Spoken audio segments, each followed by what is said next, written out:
Assalamualaikum warahmatullahi wabarakatuh.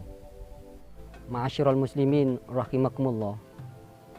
Suatu hari dalam sebuah majelis ilmi, dalam forum ilmu, Imam Al-Ghazali melontarkan 6 pertanyaan terhadap murid-muridnya yang berada di hadapannya dalam sebuah forum majelis ilmi.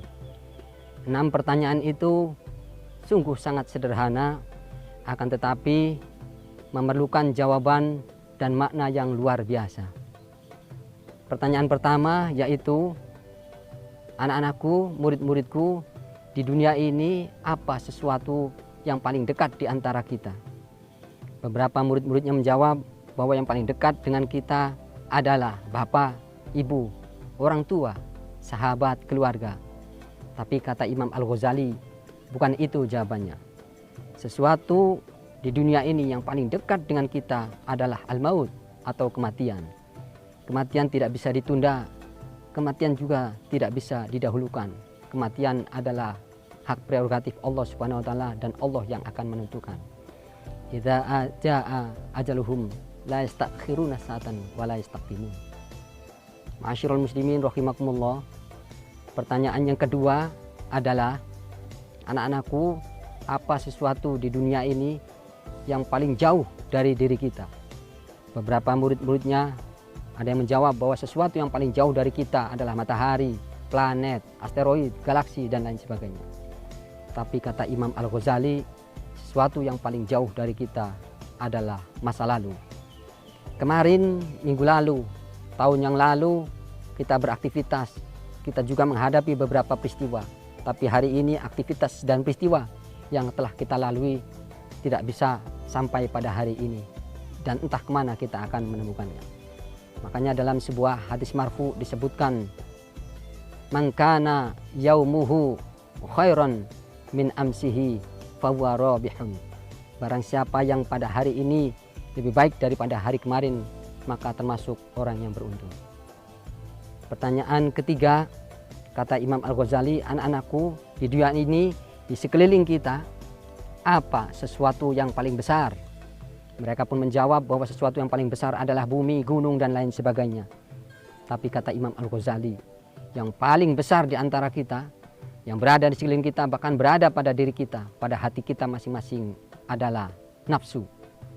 Nafsu apabila tidak terkendali, maka nafsu akan mengendalikan kita, akan mengarah ke sebuah kejahatan, keburukan, bahkan kekejian. Innan nafsa la'ammaratun bisu. Ma'asyiral muslimin rahimakumullah. Pertanyaan yang keempat adalah, apa sesuatu yang paling ringan di antara kita, bahkan diperbuat oleh kita sendiri?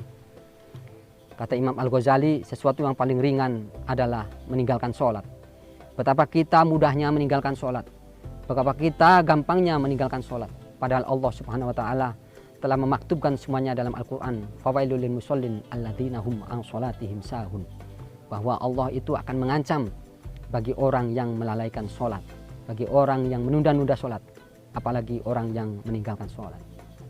Ma'asyiral muslimin rahimakumullah.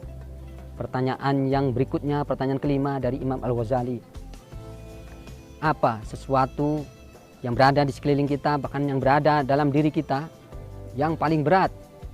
Mereka menjawab yang paling berat adalah besi, baja, bahkan ada yang menjawab gunung. Tapi kata Imam Al-Ghazali, yang paling berat di antara kita adalah menanggung amanah. Kita menjadi presiden, menjadi pemimpin, menjadi camat, menjadi kubu, kepala desa, bahkan menjadi kepala keluarga.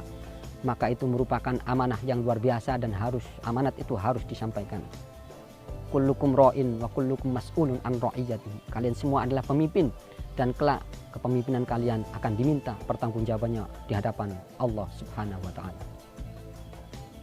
Ma'asyiral muslimin rahimakumullah. Yang terakhir kata Imam Al-Ghazali, pertanyaan yang cukup sederhana tetapi memiliki makna yang luar biasa. Apa di dunia ini yang paling tajam di antara kita?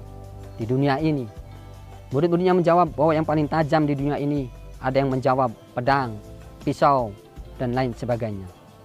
Maka tetapi kata Imam Al-Ghazali, yang paling tajam yaitu adalah lisan kita, lidah kita. Betapa kita berkata, berucap, tidak disangka ternyata menyakitkan orang lain, menyakiti hati saudara-saudara kita. Oleh karena itu, salamatul insan fi hifdzil lisan. Keselamatan manusia itu tergantung bagaimana dia menjaga lisannya. Man kana yu'minu billahi wal yaumil akhir falyaqul khairan aw liyasmut. Apabila Anda semua beriman kepada Allah dan hari akhir, maka hendaklah berkata dengan baik atau diam, dianggap lebih baik daripada berkata kemudian menyakiti orang lain.